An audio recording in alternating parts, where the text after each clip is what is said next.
Well, thank you for joining us on this special broadcast that we got going. And I've got Pastor Eddie with us, and he's going to be sharing some real great things. I've got Pastor Emmanuel, and I'm Paul O'Neill, and we are going to share some great things today. We are talking about, is this the end of the world?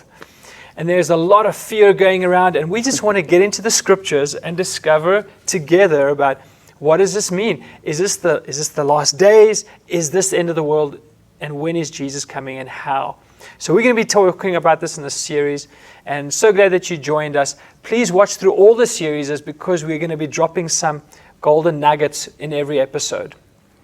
Yeah, well, all we have to do is we get into the Word and see what the Word says about where we're finding ourselves. Isn't that so? Absolutely. That's what we have to do. The Word will interpret the Word, guys, not opinions of people. So let's go to Matthew 24, verse 1. And I'm just going to read one or two verses there, just to give you a background for Jesus and what he is saying. Then Jesus went out and departed from the temple, and his disciples came up to show him the buildings of the temple. And Jesus said to them, "Do you not see all these things, these buildings? Assuredly, I say to you, not one stone shall be left here upon another that shall not be thrown down." So he's talking about the physical temple. Yeah. Can you imagine what happened in his disciples' minds? Can you imagine? Yeah. This massive building? The Holy of Holies is going to be torn down. Then he said, "Now he sat on the Mount of Olives, and his disciples came to him privately, saying," well, these guys were really open, weren't they? They didn't understand. He says, "Tell us, when will these things be? And what will be the sign of your coming and the end of the world?" So, unfortunately, we thought that this is the end of the physical world. But that world means, actually, it's the aeon. It's the Greek word aeon, which is, it is a time frame, the period of time. It is the temple age that they were living in. It was the end of the world, was the end of that Jewish period. The end of the old covenant, which had to come to an end. The end of the old national religious system. That's what aeon means. It's not the end of the terra firma, the end of that system which was operating. Now, just confirm this. 1 John 2, verse 18. Paul? So it says, boys or lads, and I'm reading out the Amplified, "It is the last time, hour, the end of this age. And as you have heard that the Antichrist, who will oppose Christ in the guise of Christ, is coming, even now many Antichrists have risen, which confirms our belief that it is the final, the end of time." That's quite straightforward. Many Antichrists have come already while they were there. And not one man did come to be the Antichrist. This is the end of this age, this Jewish age, the Jewish religious system. That is the saying. So let's confirm that with Luke. Luke 21, verse 5 to 7. You could read that, Paul. "And as some spoke of the temple, how is it adorned with godly stones and gifts, he said. And Jesus said, as for these things which ye behold, the days will come in which there shall be left no one stone upon another, that shall not be thrown down. And they asked him, saying, Master, but when shall these things be? And what sign will there be when these things shall come to pass? You see, they were asking, when is it going to come? And what will be the sign be of the end of this age? Take note of that, the sign of the end of the age, not the sign of the coming of Jesus. The end of that Jewish age, the Jewish system, the closure of that age.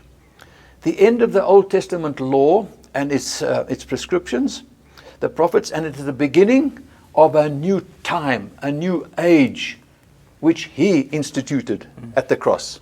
That's brilliant, isn't Correct. it? At the cross, yeah. It was not spoken about a generation of 2,000 years later, but he was speaking to that generation. This generation will see this happening. That's what he said. They were hearing Jesus speaking, not predicting a future 2,000 years later, but to that generation. And what would happen? What would happen?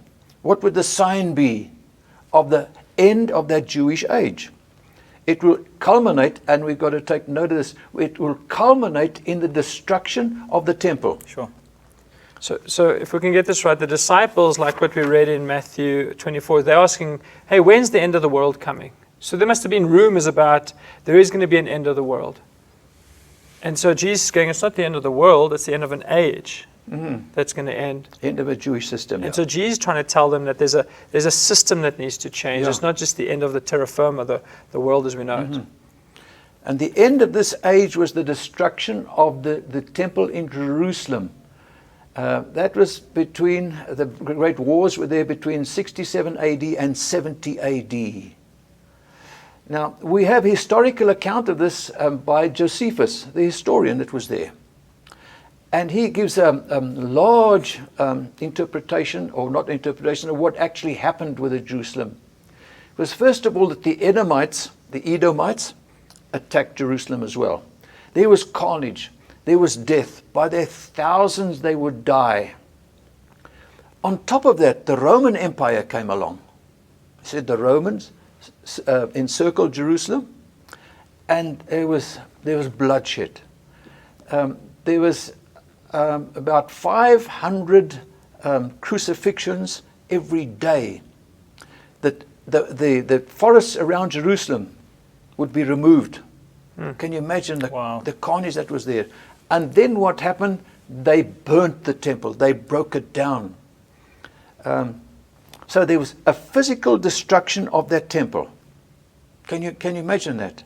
Now Jesus says, what would be the sign of my coming? In the destruction, when you saw that happening, you would know that something had happened now. That was in 70 AD. It points, guys, to the closure of an old system and the exclusive privileges of the Jews. Oh yeah. They were the exclusive lot at the inclusion of Jews only, not the Gentiles. And that was not God's purpose. God's purpose, He loved the whole world. But they had so been encapsulated in their minds, in their philosophies, in their ways of operating, and the religious forms and traditions.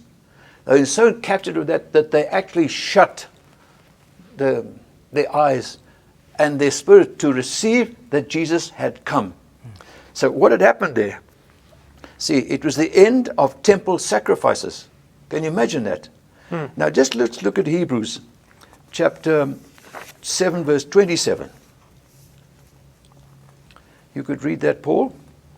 Hebrews 7:27. Who does not need daily, as those high priests, to offer up sacrifices, first for his own sins and then for the people's.